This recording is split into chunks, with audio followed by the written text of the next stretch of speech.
Welcome back to Blog Access 101. I'm your host, Rob. Remember, subscribe to YouTube, Apple Podcasts, and Spotify by searching Blog Access 101. If you're on YouTube, don't forget to like, comment, subscribe. This is episode 310. Here today, my co-host, Theo. What up, Theo? What's happening with it, man? Ready to Not talk this much, man. draft? It was a great draft for the Birds. The Chiefs, man. I was shocked. I guess we start off with that. Y'all trading up to six. Walk us through that. So like what's crazy is I'm watching I'm a bit of a I love the NFL draft, I will say, first and foremost. And I'm a bit of a I probably am too in tune with the NFL draft stuff. I had the Chiefs sticking at 9 and getting Reuben Bain Jr., who slid to the Bucks, which was like probably the steal of the first round, either him or Caleb Downs. When I'm sitting on the couch with the wife and we watching the picks go by, and I see Arvell Reese is about to get picked up by the Giants, and I hear that the Chiefs traded up to 6, I was puzzled because I'm like, if we're trading up, we're giving up future assets to move up 3 spots to 6.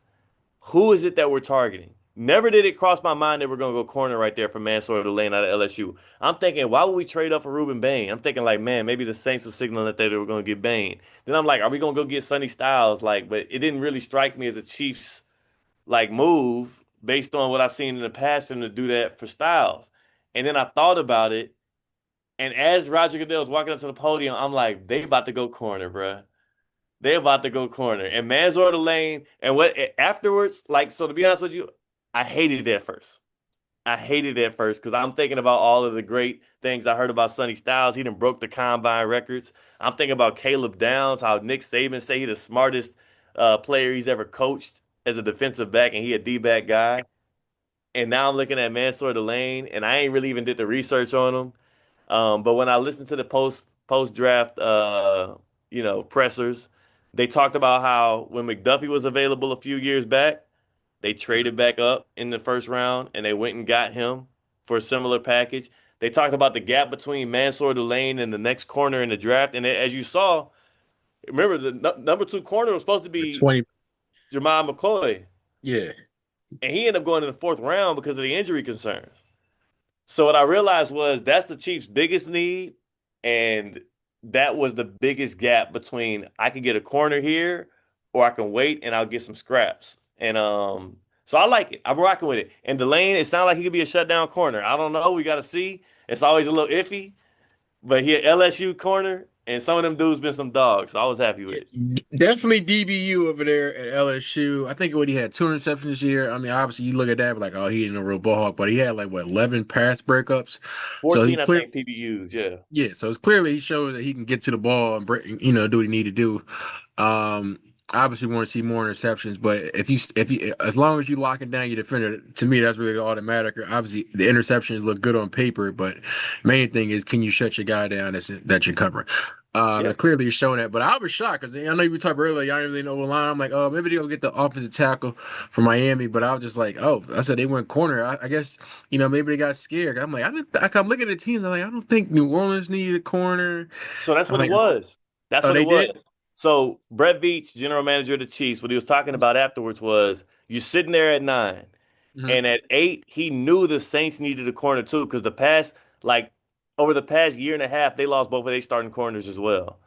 So he knows the Saints is gonna move up, or either pick at 8, Mansour Lane, or move up to get him.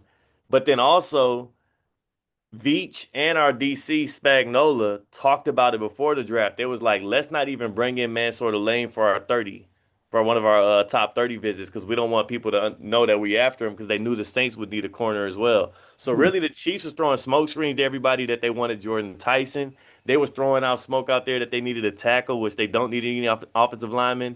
The whole time, probably for like the past 2 months, the plan has always been to get Mansour Lane, and they knew, and they had that trade orchestrated with the Browns ahead of time, before the draft even kicked off. They knew that if Delane was still available at 6, what they expected him to be, they were going to trade up with the Browns to do it. So that just made me feel better. As a fan, you just want to know there's a plan, and Yeah. you're Eagles guy, so Howie Roseman always got something up his sleeve, and there's a plan. So whether it works or it doesn't, I know the intentionality behind it. You showed your work. So after I watched the post draft presser, And I heard about how Nick Saban talked about Delane and how he's a shutdown corner. I heard about how Veach had the plan and how they intentionally didn't, let it leak out there that they were for sure going corner with that pick. I was like, cool. He still got to get out there and ball. You know what I'm saying? You Yeah, still he got to be that comes guy. to a win now situation, so it ain't Yes, like early pick. You're like out there like, oh, I can go mess around. And he ain't fans, got yeah, time. he used to mess up in Kansas City. They're gonna be ready to cut you out. He ain't got Um, time. but no, after that, that's definitely a big move because I thought like New Orleans was sure gonna go after like a pass rusher. They was going But Delane. surprised, New Orleans wanted Delane, bro, and I think that they had to settle for Jordan Tyson at 8. yeah, because I was just like. I'm like Ruben Baines on the board. Why? And I'm just like, all right, well, I guess Olive with all them concussions, but I'm just like, that don't make sense to me. But go ahead, go off. That's why you guys are always picking in the top 10 every year. They gonna be Uh, right back. yeah, they can get a new thing. But for me, man, I hate to say it, I feel like the Giants were just hitting on all cylinders, particularly in those first two picks in the first round. Getting Sonny Reese to fall into you right there. Arvell Reese to fall at 5, and then getting the offensive tackle at 10, where they desperately needed. So it kind of makes sense now for them that they traded Dexter Lawrence to Cincinnati because everybody was confused by that. Obviously, they probably didn't want to pay him, but I was just like, you get a short thing in a defensive tackle like that, which is kind of a hard position to find and through the draft. Mhm. So it was just like, all right. And also it was a shocker for Cincinnati because we just saw them let Trey walk. So it was like, y'all let one big guy walk to go get another big time guy. Let's hope to see if y'all learn y'all mistakes and pay him early this time. But we'll see. Um, but Do they Francis from ever? Miami was definitely a dog. Great offensive tackle. I was shocked the Browns, I for sure thought he was going there because they need O-line help as well as wide receiver help, which I feel like they addressed that by drafting Boston from Washington, 6'4" body. I kind of wanted the Eagles to get him because I feel like we needed a big receiver, but we know AJ is on the brink of leaving. We got a lot of speedy guys, but I feel like we needed that big dog on the outside. But I'm not. I love having Mekhi Lemon on the team. I was shocked he went past Miami because they got rid of all their wide receivers. I'm just like, I knew for sure if Tyson slipped in there, it was going to take him. But I feel like Mekhi was going to be there for sure. Yeah. And I was shocked that he passed on him. I'm just like, if I'm Malik Willis right now, I'm pissed off because I come here, had this great year to get this contract. I've been playing my butt off for years to finally get that. I'm QB1 now, and I have no options. Literally. I, I want to look and see because I know the Dolphins eventually addressed receiver. I'm trying to see who the first one they got is. It wasn't in the first round, obviously. Wasn't in the second round. The first receiver the Dolphins got was in the third round. Caleb Douglas out of Texas Tech. Meh.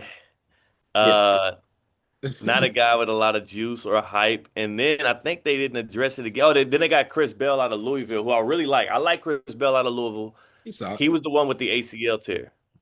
Yeah, but see then it's like you getting damn you banking on somebody gonna bounce back from that. We don't. I mean, sometimes you don't never get that explosion back. I'm not wishing no bad luck on him, Yeah, but it's a risk.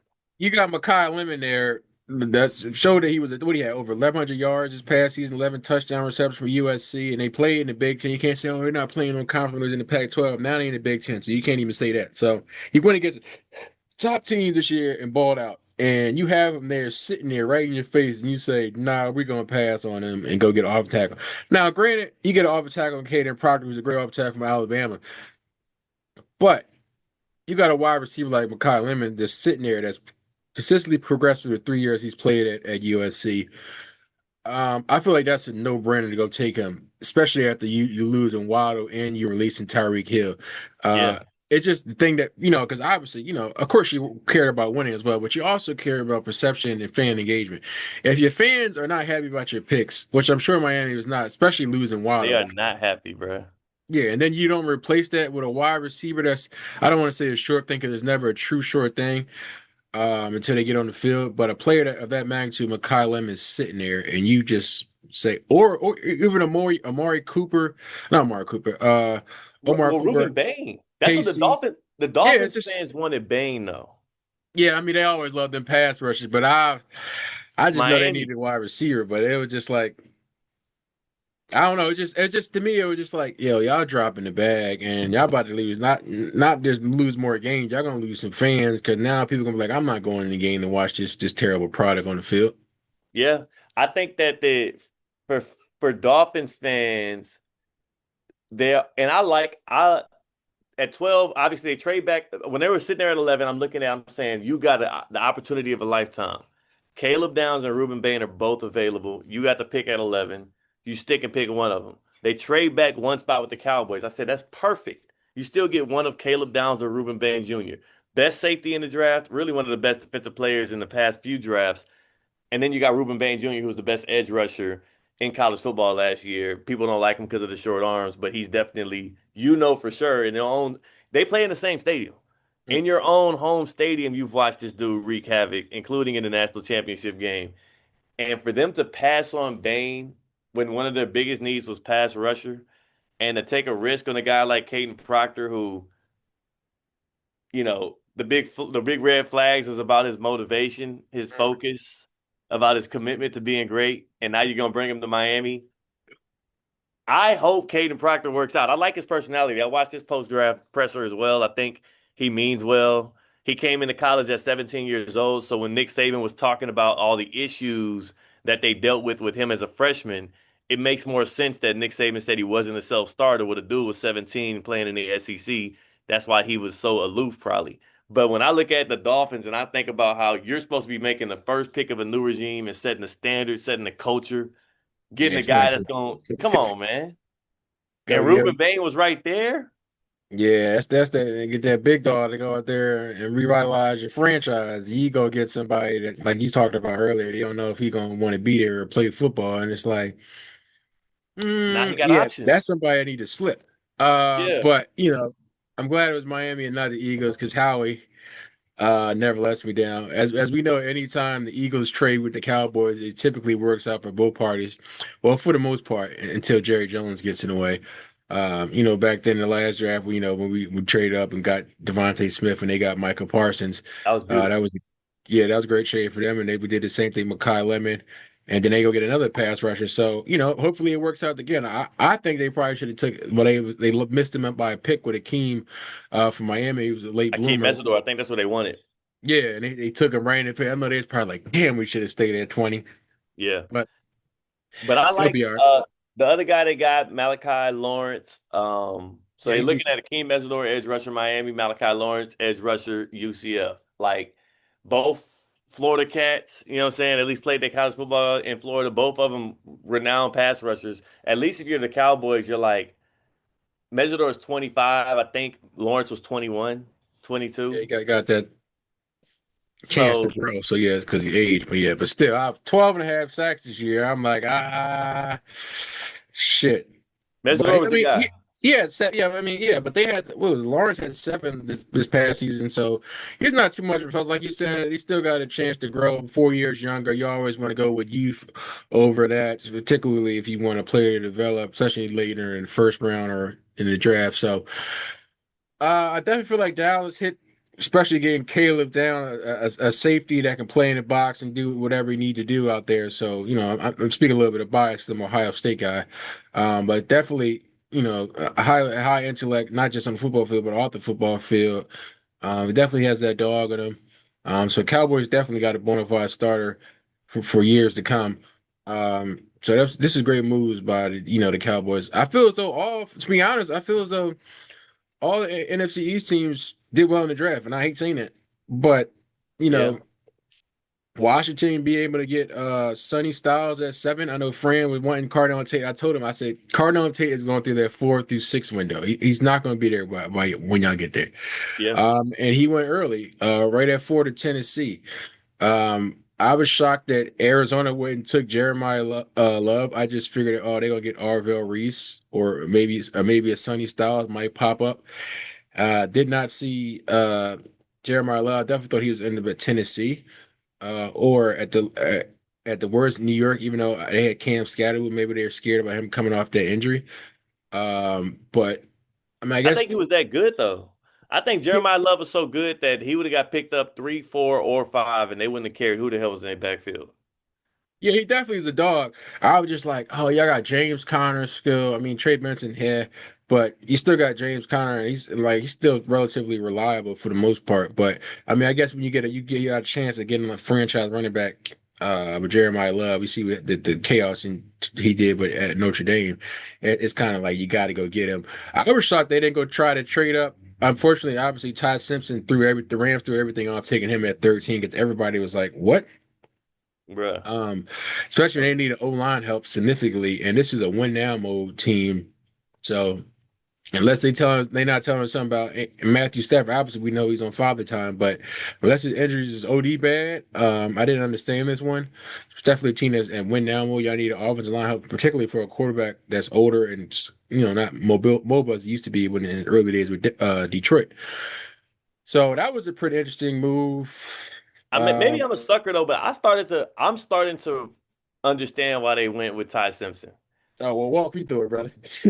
And but here's the thing, like I'm always about like I know that the draft, like anything in life, is we're gonna judge it off the results, but I can only grade and judge your process right now because I don't know how great Ty Simpson's going to be or how bad he's going to be. I don't know what's going to happen with Matt Stafford's back or if Sean McVay even going to be coaching his team in 3 years. Like I just don't know. But what I do realize is that if you're the Rams and you look at it and say we had the 29th pick and the 13th pick, and we ended up with a franchise cornerback, like a true field, shut down half of the field guy in Trent McDuffie, which they traded the pick for, obviously with the Chiefs. And at 13, we're we're gonna get Ty Simpson because guess what? We're the Rams and we're never picking at 13 because that pick was the Falcons pick. The Rams pick was 29. The right. Falcons pick was 13. If you're looking at that pick as like almost found gold, and you're able to draft a future when you also have Matt Stafford present, I think football is like I think we're overrating how great and how much of a difference maker that 13th overall pick would have been to them making winning a Super Bowl this year. Let's just say it does hurt them a little bit. I think they could make that up on the margins either through free agency, through trades, or through actual, the later picks in this year's NFL draft. Whereas you'll never be able to pick a quarterback that high again. Like look at the Pittsburgh Steelers over the past decade. I bet you they wish that the one time that they had a top 10 pick, which never happens, that they would have had a chance to get a guy like a Ty Simpson. I just think too, and this is where I don't like it. I can say I appreciate the process because I'm like, hey, you got your quarterback that you believe in. I don't believe in Ty Simpson. Yeah, yeah, me neither. Because I've seen him in some of those big games in Alabama, and I was like, yeah, he looks abysmal I at do not best. believe. I am a not. But if Sean McVay's a believer and Les Snead is a believer, that's all that matters. You know what I'm saying? Yeah, I don't believe in Ty Simpson. If you believe Ty Simpson's the future, you, Dan Orlovsky, and whoever the hell else, then yes, you need to take him with that 13th pick.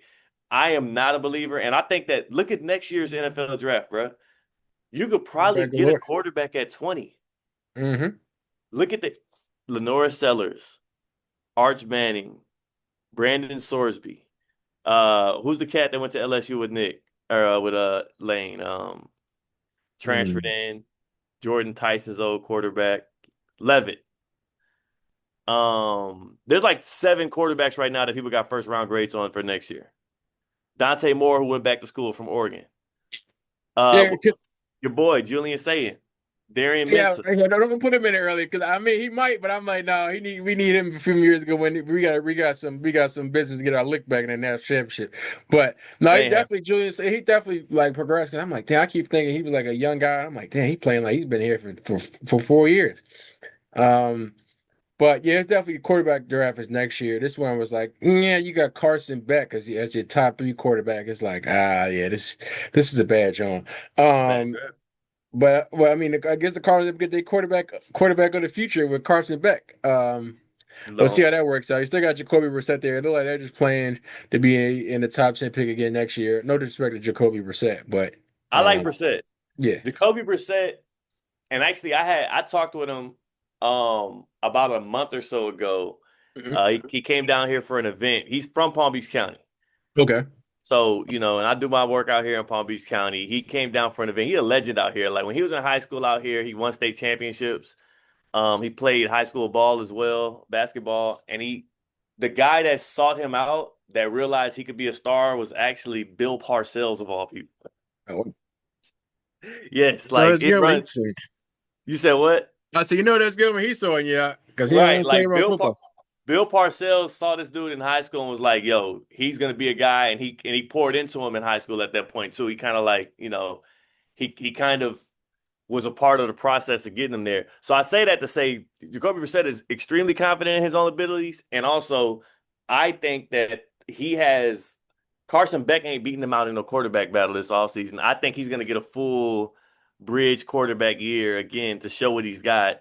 And then he likely gonna parlay this Cardinals last run, like this last season before they draft a QB, into either being the bridge guy again for them next year to mentor the new QB, or to go to another program and show them how he can do it again. Like he probably got about 3, 4 more years of this in him, which people don't realize. And he's one of my sneaky. I told you I'm in a startup fantasy football draft right now. It's a slow Oh, are you draft. going to draft Jacoby Brissett in them late rounds? Late round quarterback in a fantasy. Ah, Because shoot. in Dynasty, you can get Jacoby Brissett for dirt cheap. And Hmm. if he's starting, you know one thing about Jacoby, he's slinging that motherfucker. He ain't playing around. You know what I'm He, saying? he Like gonna he let gonna that get you thing some loose. points. No, did he? But but no, he Yeah. definitely yeah, he definitely going off. But yeah, man, I just really like what how he did. I feel like we needed to address that safety need. I don't really think we addressed that well enough. We got the kid from was it Texas Tech? He's solid. Came from North Dakota State before that. Solid pick, but I feel like we needed a dog. So hopefully, the kid from Texas, Andrew, can ball out this year. He had a few good years. I think he had 2 interceptions last season, but he was inconsistent. So hopefully he can stay consistent this year. Yeah. And we might be able to do something without that. But we got offensive needs. We always love to draft that, the Georgia guys, which is our favorite thing to do. Um, but That's never going away. yeah, I think we drafted a quarterback too, which I was kind of confused about. But I guess you always need a backup. Right. But But the the thing but is though, what's his name? Cole Payton out of North Dakota State, 5th round. yeah, Um, if you're the Eagles and I feel like the front office is clearly using the media and also the draft and all other kind of things to build leverage against Jalen Hurts right now. Not necessarily to get rid of him, but to make him malleable to what they want to do. And I'm curious if it's working. I'm curious if he's going to change his play style. I'm curious if he's actually going to become a guy that does what they want in this new office, which is like be more open to motion, throw over the middle more. I I don't know who's going to win this power struggle, but I think that story that leaked, and I think that them drafting the Cole Payton kid in the 5th round, were both like how they poking the bear right now. yeah. They Don't worry poking about they it. poking the bear. He gonna wake up. He probably saw that and said, okay. And then went to work this morning. But I really do love the Eli Stowers pick from Vanderbilt. What he had like 700 yards, 600 yards this past season, 70 receptions for Vandy. Stowers Uh, is so, nice. so I feel like that was a great pick because we don't know if we're gonna be able to bring back Dallas Goedert because he's on a 1 year deal and Grant's on a 1 year deal as well. And we know with Goddard, he's a little bit injury prone, even though he's a great tight end. Hmm. So we might be like, oh, we don't really not fear, feel the need to pay him because one, he's injury prone. We can always get the tight end, especially with Eli Stowers and the tuck now, or Stowers when the tuck now. So we got a little bit more flexibility there. Um, Also, I definitely like to trade with the 2, 3 third rounders for Jonathan Greenland. We desperately needed a pass Yeah, rusher after losing to Kobe Dean. And I feel like he feels that need. He didn't obviously last year he had a slow year. I think we had 5 sacks. But the 2 years before that, prior 2 years would have had like a total of 24 and a half. So yeah, he definitely could bring that pressure when healthy. I feel like this team is going to bring, I got Jalen Carl and Jordan Davis on the line. Um, so I feel like he's definitely going to be able to bring that pressure. And hopefully, if we just get a split for the prior, I guess 2 and 3 seasons ago, and give us a 7, 8, I'm good with that. If he give us yeah. 12, I mean that's just icing on the cake. But I just feel though that was a good move because Howie always does make an interesting trade with picks and go get some player that we need. That's kind of what I felt like the Rams shit did. Like you said, it was just like a throwaway shit. If it's gonna throw away, you at least try to get some like a player that you might need, Yes. and use a 13 for that. Or you can package both of those and go get to see if you get in the top 10, see who's gonna bite. Like, hey, y'all got one and then top 10, which is cool, but y'all can go get two and get speed up this rebuild process faster for y'all, and and give your fans, so help see the fans start seeing the light, like, okay, this team is trying to turn it around and win. But Right. it is what it is for them. I'm not a Rams fan, so it didn't hurt me at all. But Exactly. yeah, but I was just a little confused. But also, the writing was on the wall for AJ Brown, as if it already wasn't, and we already went and got Hollywood Brown for 1 year, 13 million. You don't throw money like that on somebody for a 1 year deal unless you know that your money of guys is about to be gone, a la AJ Brown. Then Yeah. you finalized anybody that had any more skepticism, still had it by getting Makai Lemon, a prolific wide receiver out of USC, slot guy. I obviously AJ plays on the outside, but it's looking to me like you're gonna probably put Smitty on the outside, Got Hollywood to. Brown on the other outside, and you're gonna put Makai in the slot. That's what it's looking like to me. Um, and this is the time when Jalen gonna shut everybody up because y'all keep down my boy. But we gotta keep reminding y'all he outperformed Patrick Mahomes twice in the Super Bowl. Yeah. Not too many quarterbacks can say that. Definitely not Josh Allen or Lamar Jackson, as y'all love to say. Oh, it's so much better than Jalen, but they haven't won anything. Um, cooked y'all goat. What? Look. Look, don't gas it. He got my boy one. Don't gas it. You know what I'm Nah, I mean, yeah, it should have. He should have already had two. Shout out to James Bradbury for the whole. saying? But you know that John I put in the chat yesterday, or was it yesterday earlier? It was like in the first 7 seasons. Roethlisberger. It was Drew Brees, Roethlisberger, and Tom Brady, and he only has six. His touchdowns already more than Drew Brees and Roethlisberger. He'll probably catch Brady this year. He's about what 24 behind him through 6 seasons to Brady's seven. Less interceptions than all three of them because Brady's a gunslinger. We know Roethlisberger was a gunslinger. Yeah. Um, but also what 21,000, 445 to Breeze at 21,000, and then Roethlisberger at 22, and Brady was just in his bag with 23. He's definitely going to catch him on all those levels with his 7th season. So as Yeah. much as we like to say, oh, he can't do this, he can't do that. He's obviously able to do some. If your past 6 seasons is damn near comparing to most categories with Drew Brees, Ben Roethlisberger, and Tom Brady's first 7 seasons, and he still got one more year to tie it. And they are, in my opinion, all are Hall of Fame future Hall of Fame inductees. Yes. So y'all can say what y'all want about Jalen, but y'all can say he can't throw left, he can't throw middle. Well, he's throwing somewhere if you up there with those numbers with prolific guys that have proven that they are the best quarterbacks of all time. We already know Brady is the GOAT. And he's already closing him and with a season to use to catch up. So I say that to say, Jalen Hurts, keep being you, man. They always gonna find something to hate about you, but They gonna hate. love hurts. So, I ain't mad at it, bro. I'm not a Hurts hater. yeah. Um, I think he's obviously better than what people give him credit to be. I'm curious how much the Eagles actually value him though, and I'm curious like how that relationship continues to grow because it's clearly a power struggle though between either it's the front office, it's the head coach and the rotation of coordinators, it's him, it's his weapons. There's a power struggle going on, and it's hard to be successful year over year when you're in constant conflict with the people that's supposed to be your brothers. It's not a But here's the recipe for thing. I hear they be saying that, oh, he don't like the guys. Why is he off in the corner sitting to himself? Bro, first of all, he's a heavily introverted player. Like that's just like obvious. Because it's like I hear a lot of this stuff, but there's like, a lot of times you hear about his good leadership, he gets the job done. Um, but here's the thing that I don't like. Y'all keep bashing it, but I was like, man, I don't think he hasn't had a consistent offensive coordinator since he was at Alabama, then Oklahoma until now. I It's like, agree. I think Nick Sirianni's the problem. oh, no question. I didn't want to go there. I mean, I was kind of confused when he started out the first year talking about fertilizer, and I'm like, oh yeah, this guy's tripping. But he been able to coach what need to do and do what he does and win the game. So he keeps winning. He's going to keep staying here. But I do think Sirianni. I was shocked that we didn't look at Harbaugh. I was really shocked by that because I'm like, you got to. I would say I'm arguably a Hall of Famer coach, and Harbaugh is on the board. And I'm like, yeah, Sirianni is winning us games, but we lost a few games we shouldn't have lost, like the Chicago Bears game. Yeah, Um, and then you can't keep offense. Now Kellen Moore was different because he went to go take a head coaching job, which is a no brainer. right. But you keep.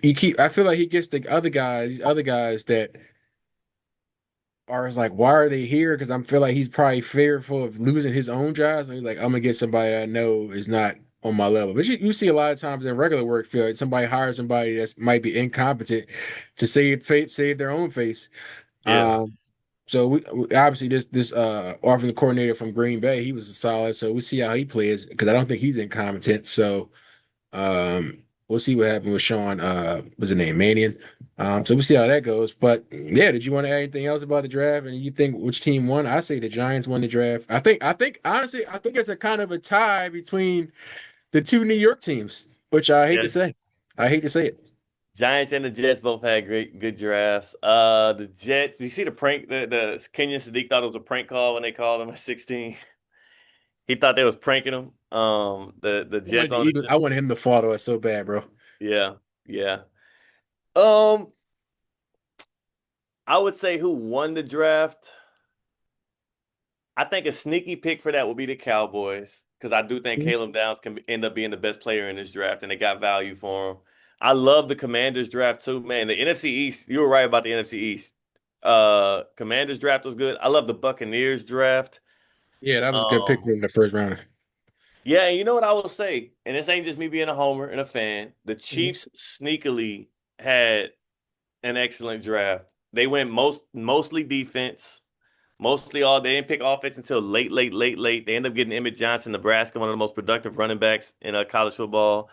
Mhm. Um, most importantly with the Chiefs draft though, they got the best corner, they got the best defensive tackle, and then they went out and got multiple edge rushers and other players in the defensive secondary. So if Patrick Mahomes, the most important player in the NFL, because he's the best quarterback, if he is back to having a top five defense health be damned, the Chiefs are going to be an issue again this year. And the last time the Chiefs had two first round picks in one year was when they went and got Trent McDuffie and George Kalafdis the offseason after they traded Tyreek Hill. This offseason, they traded Trent McDuffie. They went and got an edge rusher or a defensive tackle, excuse me, defensive lineman Peter Woods, a cornerback, and Mansour Lane, and they're doubted this offseason because of what happened last year. Clearly, an upsetting and disappointing finish. Don't be surprised if this draft is what propels them back into doing what they did back then, and that is competing for Super Bowls year over year. I'm putting it out there. I mean, it's not a bold take, but I'm just saying them going heavy defense. It's not catching out a lot of headlines, but it is going to on Sundays when it's a lot tougher to score against that front that was absolutely they was Swiss cheese the last couple of years. I don't think that's going to be the case anymore. Yeah, and also there I got like I said, the NFC East. I feel like NFC East as a whole won the draft, and we got to pick a particular division because Yeah. obviously when you got Sonny Styles, and I was shocked he fell that far. But also you're able to get Antonio Williams, wide receiver out of Clemson, is that plays in the slot a lot. Because you only got one wide receiver, true wide receiver with Scary Terry. So now you pair him after losing Debo. I don't. Hopefully I doubt they go after him, but I feel like it's really like nobody else out there you go really look at, in my opinion, No. right now. So you need to go. But Tennessee is another sleeper team. One got wide receiver, another weapon for Cam Ward. Go get the edge rusher Falk from Auburn. Then I like the Nick Singleton pick from Penn State running back. Obviously, I feel like he should probably went earlier the fifth round, but he had that was it broken foot injury, Yeah, yeah. broken He bone in had, his foot. yeah. So that might have slipped him, which is a perfect because I thought they were going to be the one to go get Jeremiah Love, but I'm not saying Nicholas Singleton is on the same level as Jeremiah Love, but he's a solid running back. He had a solid career in the Big Ten for Penn State. It's no slouch in my opinion. But yeah, like you talked about earlier with Ruben Payne falling in Tampa Bay over there with Todd Bowles. I feel like that was a match made in heaven. Yeah. Obviously, we know they needed some wide receiver help after losing Mike Evans. But they was able to regroup that in the third round, getting Ted Hurst from Georgia State, a big body receiver. You know how they like them big bodies over there Need it. Yeah. in Tampa. So that was a solid pick for them. But yeah, I was shocked by Seattle. They waited so long to go get, well, I mean, they went and got Jarian Price from Notre Dame, which is a good pick. But I don't know if that's the one that's going to refuel the system, especially with Charbonnet coming back from the torn ACL. You already lost Kenneth Walker to you guys in free agency, so it was Hmm. like I feel like they just forced themselves to pick a running back there. But I really think they probably could have waited maybe a third or fourth round to go get a Nicholas Singleton. I feel like it's a better player. But again, Much better. these are not my teams, but no complaint. What were you about to say? I was just saying much better on that end with like Nick Singleton is the upside is there. The Yeah. upside is all the way there. And So The Titans came up with that. yeah, they were just like, yeah, because you know they were busy. You got Tony Pollard there. Yeah, he hasn't have seen glory days since Dallas. Who's the other kid? I pick him in Dynasty, but he pisses me off every year. Tajay Spears. Yeah. You always think he's gonna break out and never does. So this is a solid jump for them. Yeah. But yeah, Jets getting Sadiq. I was shocked. I thought he was going to Carolina for sure. But that was a good move for them. Get that tight end of the future. Pair him with Garrett Wilson now. So and then you got Brees Hall over there still. So we'll Omar see how Cook. that goes. Yeah. Yeah. Yeah. David Bailey just did it. And that's the thing. Everybody draft look good right now. You know what I'm That's saying? that's true until we see preseason and then regular season.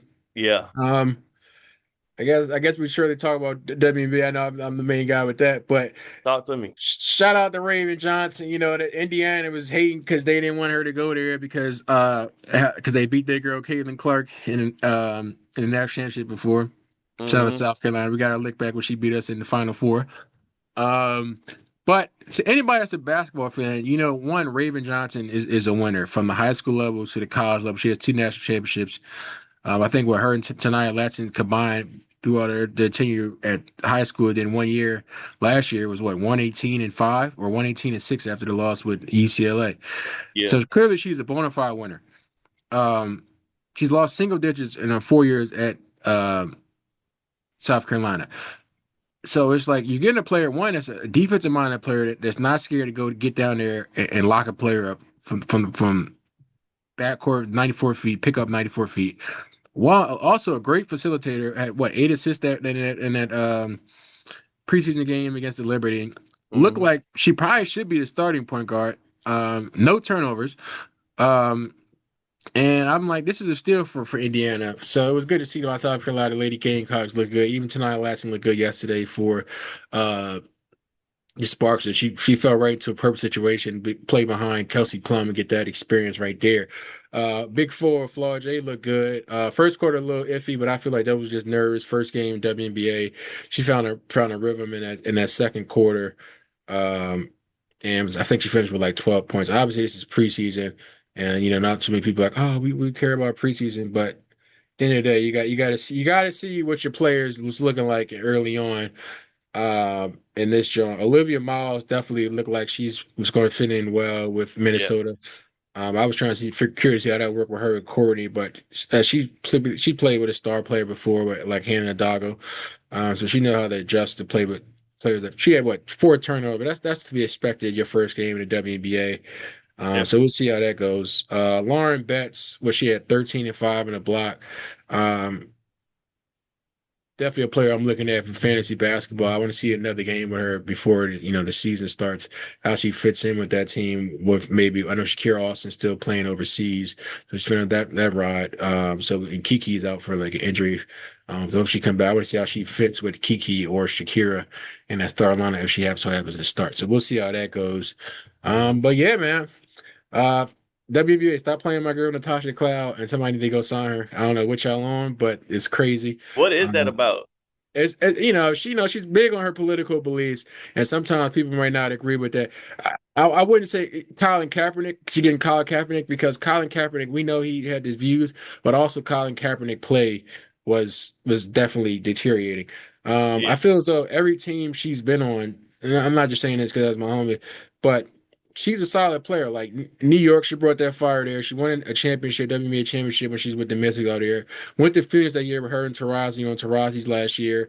Brought that winning culture there and that dog and that prolific defense and hard work and effort on both sides of the ball. Only person I can say that's probably happy that she's not in the league right now is probably the rest because she definitely be giving them an earful. But I can see But yeah, that. it's just like any team you can like needs a guard of her caliber, but not even like particularly like not even caliber her leadership because she's going to come there, not going to half-ass it or play around, but also be able to bring it. And then she had what 8 and 5 last year, and 3 rebounds, and that's when a team you got Stewie, John Quayle Jones, uh Sabrina Ionescu. So it's like you're not going to be the person to score him, but she was always that manually that facilitator person anyway, and she can play defense. Not as scared to go lock up. I know she gave Caitlin Clark some trouble last season. I know Indiana fan and Caitlin Clark try to crucify us. Don't They don't gonna don't go come after crazy. you, Yeah, don't yeah. go crazy in the comments because I will bark back. But it's just it just she's too talented not to be in the league right now, and no matter what your political beast is, because at the end of the day, if I'm an owner, yeah, she says stuff like, "Oh, maybe a little controversial," but it's not like she's saying something crazy. She's just saying like everybody should have peace, things of that nature, Yeah, and I don't feel like why you would shun that. It's like I can understand if you talk of something crazy like with Jaden Ivey, it's like, oh yeah, you touching the yeah. wrong thing, He my kind of boy. got out of line a little bit. Yeah. But she's wanting peace for all the different countries as well as our own. Um, I don't see nothing wrong with that. And I'm not just saying that because we went to school together, high school, but it's just you as an owner, you should want somebody that has a high integrity on your team. Because to me, that's going not just the talent level in basketball, the integrity level is going to rub off on other people. Yeah, So I feel as though that was a crazy move to me. Um, career average, what 8 and 5. Just you play both sides of the ball. It's like every team needs it. I'm gonna look at a roster right now and see like which team could actually like definitely in the guard. Like shout out to like a Trinity Carter. Like she's a crazy head case. I love Trinity. She's a firecracker. But yeah. if Trinity Carter in the league, there's no way Natasha Cloud should not be in the league. And I'm not gonna put one black one against the other. But one player, have had I don't really agree with that saying she has an attitude issue. But another player is just, political issues. But let's see. It's a playoff team that could use a guard. Let's see, Minnesota, because they lost Natisha Hyman. Obviously she's off the bench, but she was, of course you got Olivia Miles, but she's young. She can Yeah, definitely come off the bench. And you definitely trying to, with a team with Fees and all them, and you went and got Natasha Howard to pair with Fees. So now you got your two solid bigs, and so you can looking at reboot. it. Yeah, that can easily reboot you to put back in the championship. I mean, they still in the championship contender nonetheless, but you get Cloud. It's kind of like, all right, short, not short thing, but it's damn near there. You only thing you really worrying about is what Aces and Liberty again. Yeah. Let's see who else. Who else? Who else? How my Connecticut Sun looking, man? My Houston Comets. Oh boy. Playing for a lottery. That's fine. They play on Wednesday, so you get to check them out. They play Okay. Toronto. But yeah, I mean that could be a team, but I'm looking at a team that's in like win now mode. I mean y'all still got Tina Charles. Tina Charles you always say father time for the men on mama time for the women because damn she old. And then you got Yeah, Brittany Griner over there, so you got the two bigs over there, but the Twin Towers, we see how that works for y'all. But y'all let Mabry walk, which I thought was insane. yeah. Um, but you got Sanaya Rivers. She's definitely a solid guard. I like how she plays on the defensive end as well. So we'll see. You got Nisa Morrow, who I love from her days at LSU with rebound. I actually picked her in fantasy last year. I thought she was going to do better than what she did, but we'll see what happens with that. You got Gianna. I might mess up her name. Caplianis from UCLA, who was a sniper shooter, which y'all desperately need because y'all Yeah. couldn't throw a rock in the water if y'all put y'all in front of the ocean. But so yeah, Humble definitely got a beginnings. shooter. Uh, I said humble beginnings for the boys, man. When they get to Houston, we're gonna get it right. wishful thinking. I love that for you, brother. I'm not going to cut down your optimism, brother. But yeah, and then you guys got Aaliyah Edwards last year because she started off rocky with Washington, so hopefully she pans out to be what she could. We all know she can be when she came out of UConn. So yeah, man. I know you're starting dynasty, man. Definitely the draft. Definitely keep Andrew. You want to find another league because I know this other league. This kid was sending like 10,000 messages trying to make sure it's full. You can let me know if you're getting an R still. Um, Yeah. because I Now, know yeah, I'm a part. I'm definitely. I gotta. I'm gonna look back at. Send me the invite just so I can get back in there and look at the roster again. Because I had left out. I'll. I just gotta look and see what I gotta come up with a plan for the team before I take it on. You know, them orphan teams be so tricky because you can jump into a sticky situation. Nah, for real. Cause I know a lot of these Jones draft in like early May, and I'm like, I want to wait a little bit because one, the preseason how they look, two, injuries. But I guess injuries typically don't matter in rookie drafts, but still, I'm always like wait till I'm August to me. I'm cool with it. Yeah, I'm cool with it, man. I'm cool. Either way, whatever the flow of the league is, dog. All right, but Yep. man, appreciate you coming on, brother. Nah, it's good. It's great times as always. I'm about to go join. We got an adult field day out here in sunny South Florida, so that's what my afternoon is gonna be like. So I'm just praying all of my ligaments stay intact and I Yeah, get a man. couple of wins. Got to get that good stretching, man. His IT Yep. bands start hurting in the 30s and new 40s. But man, enjoy yourself. Send some of that sun down here, brother, because I'm tired of this cold weather. You can have it. All right, brother. Already, bro. I see Likewise, peace. it.